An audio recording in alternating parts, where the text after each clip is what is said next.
Good morning, everybody. Thank you for being here with us this morning. Always like to start these with a little good news, and we have had no pothole complaints in the last week at all. So don't mean to be flippant, but trying to find some humor in what's increasingly becoming a heavy situation for our city and for our state. And so I want to share with you some key updates, some very important updates today that you're going to be getting from us. I'll be leading, Jill Franken will follow me, and then Tom Greco, our city clerk, will be at cleanup there talking about our city elections that are coming up in just a few weeks. So many folks are continuing to ask me about closures of businesses, and I want to first start with the business, kind of white-collar business side. A lot of people reaching out to me, a lot of people saying, my business is operating in this way. We have too many people in our cubes. We have a small break room, and there's 10 of us in the break room. Mayor, can you call our business? Can you get involved in our business? I don't have the authority to call Joe's call center and tell them to change their business operations. It's just not the mayor's scope of authority. What I can do is continue to preach the message I've been preaching for the last couple weeks and encouraging businesses to act responsibly in that.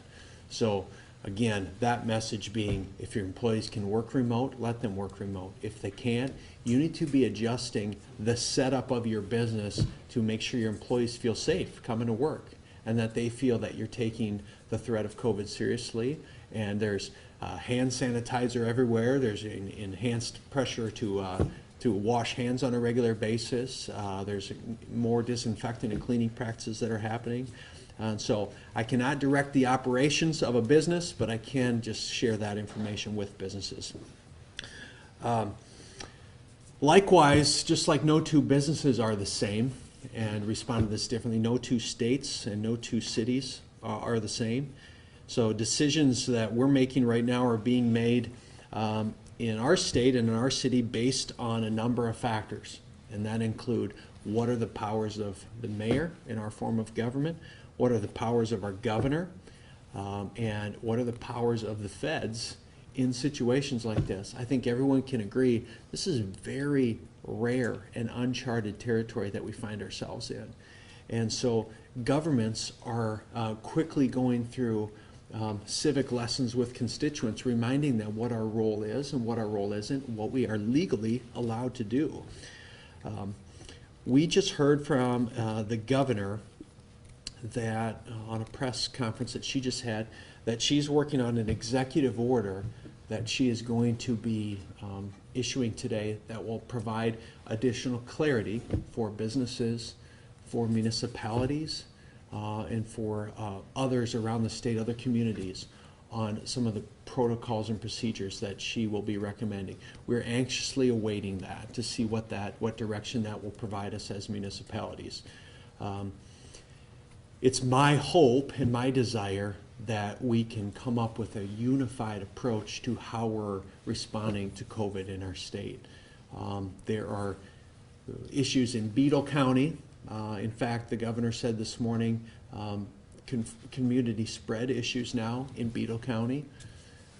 Rapid City and Pennington County out there, not the county itself, but Rapid City itself, is taking actions to mandate the closures of entertainment-focused facilities and businesses in their community. And so my concern is, as we get a patchwork of all these localities doing things differently, it's not unified, and it would be very hard to enforce. So for instance, if we do something in Sioux Falls, in the 80 square miles of Sioux Falls, I don't govern I don't govern Harrisburg, Hartford, Renner, Brandon, and so it really loses a lot of the teeth without a more universal approach. So we're really anxious to see what universal mandates we can look at doing if and when we get to that point as a state. I will tell you right now, though, that without a mandate from the state, I have asked our public health director to convene a meeting with our Board of Health to discuss this topic and consider potential actions up to and including the recommendation of closing businesses if the data provided to us supports that. And I'll tell you, the data provides that. As of today, with confirmed community spread now in Beadle County, we're at that point. right? And so I will be making a recommendation from the city to that Board of Health to recommend that they take that step. The Board of Health probably never thought they would find themselves in this situation where they have as much authority as they do in this situation, but they do. I also want our residents to know the buck absolutely does stop with me in the city of Sioux Falls. I'm here to lead. I'm here to make the right decisions. I can control what I can control, and that's the city limits of Sioux Falls. And if the decisions are being asked to be made on a local level on these sorts of things, we'll make them, and we'll figure out a way to make them. And the way we have to work around that right now is through our Board of Health. So they will be meeting at 2 o'clock tomorrow, and that will be my recommendation to them based on what I've seen in Beetle County. I also want to highlight something that is not being talked about, but needs to certainly be addressed when we're talking about public health.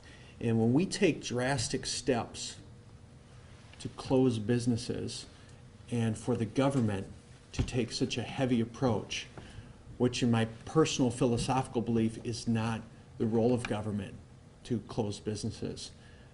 But there are drastic times that call for that. When we do that, it creates a whole nother set of public health challenges. So we need to know protecting the public from COVID by taking drastic measures puts people out of work, puts people out of homes, creates food security issues, and creates a whole nother set of public health challenges that we have to deal with. So in some ways, there's a little bit of a swap that we're going to have to deal with public health crises. Either way, we're going to have challenges.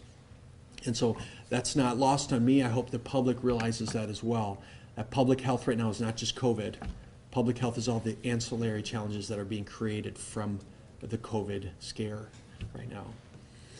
I want you to know that I continue to stay in very close contact with Avera and Sanford. On the other side of that wall is Sanford and Avera clinical leadership that we're meeting with every day, who are helping to guide our decisions. They're part of our incident command team, and they're doing an incredible job providing us the data we need to make really informed decisions right now as a city. Beginning tomorrow, our Chamber of Commerce is going to be taking a more aggressive role, as they have already, but they really have mobilized some great resources for businesses that are going to be affected by this. business@siouxfalls.com is an email that's been stood up. If you have any business-related questions right now, that's going to be a point where you send them to. You have a question: should I close? What about unemployment insurance? When are we going to open again? What resources does the chamber have? business@siouxfalls.com is a resource you can use. They will be having, I think they're going to be having a press conference tomorrow on this to provide resources to businesses. You can also go to supportsiouxfalls.biz. That's a site that's been set up specifically for businesses to utilize during the COVID response time. So look for that tomorrow. I'm going to, at this time, turn it over to Jill Franken, our Public Health Director, to talk about some of the COVID-related public health issues that we've seen in the last 24, 48 hours. Thanks, Jill. So as Mayor Tenhaken alluded to, I have requested our Board of Health meet tomorrow to review currently available data and to implement further mitigation efforts to prevent the transmission of the virus that causes COVID-19. The actions of this board will certainly, though, be dependent upon the scope of the governor's executive order, which we understand is being issued today. The board may be asked to consider the mandatory closures of nightclubs and bars that do not serve food, video lottery casinos, movie theaters, live performance centers, gyms, fitness centers, bowling alleys, arcades, private social clubs, indoor shopping centers. Dine-in service at restaurants, food courts, and coffee houses will be restricted to carry-out and drive-through services only. It is the intent of these actions that we prohibit social gatherings in groups of 10 or more people. That's the intent of the regulation that would be put in place with the approval of the Board of Health. Additionally, the city continues to strongly urge, and the mayor alluded to this, businesses to promote social distancing measures in the workplace.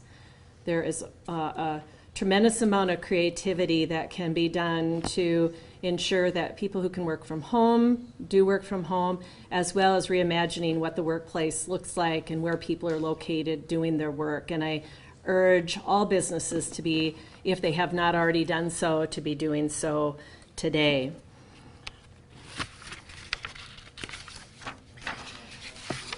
All in all, we must continue the practice of social distancing, good hand washing, and good respiratory hygiene. We must take these actions and measures to protect ourselves and those that are most vulnerable in the community. And to underscore that, I just want to draw our attention to the state statistics that just came out this morning. 9 of the state's now 28 confirmed cases of COVID-19 are in people under the age of 40. That's 32% of the cases in the state. So for us to think that this is not impacting younger populations is simply not correct, and everyone needs to be taking this very, very seriously. And that goes for even those that are under 50, because that's 46% of the cases in the state.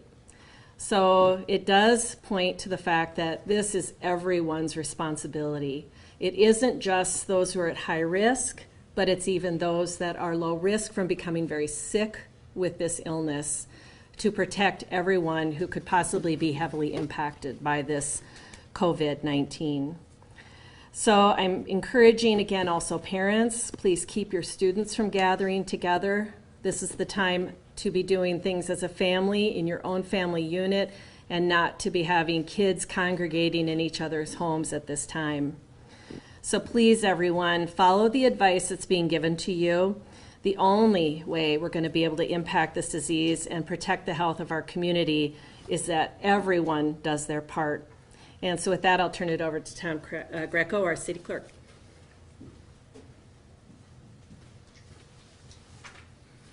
Good morning, and thank you, Jill and Mayor Tenhaken. My name is Tom Greco. I'm the Sioux Falls City Clerk. I'm also our city election official. We do presently have an election scheduled for April 14th. We're combined with the Sioux Falls School Board. I have asked for state intervention. I believe it's needed to provide for the postponement of the April 14th election. And our council has further recommended that it be combined with the primary election currently scheduled for June. As conditions have evolved, we have taken steps to implement contingency measures to conduct a successful election. However, the surety of poll worker capacity, polling locations, and voter confidence, in my opinion, is at severe risk. Voter participation, with in excess of 125,000 voters in the city, it's an enormous challenge to encourage voter and poll worker participation in light of the most current guidance to prevent the spread of COVID-19. Although encouraged, absentee by mail requests has not increased appreciably over the past week. Poll worker capacity. At least 80% of our 240 plus workers are age 60 or above, and we've learned that there really are no age limits on who this may impact.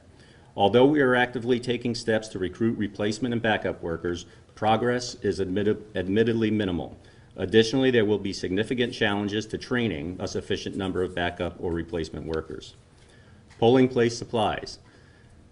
Cleaning and disinfecting supplies for our 54 polling locations are already at a scarce volume, given what must be planned for at those polling locations. It's my belief that any such supplies can be best used for other priorities. And polling places. A significant threat to voting is presumed polling place changes up to and including on election day.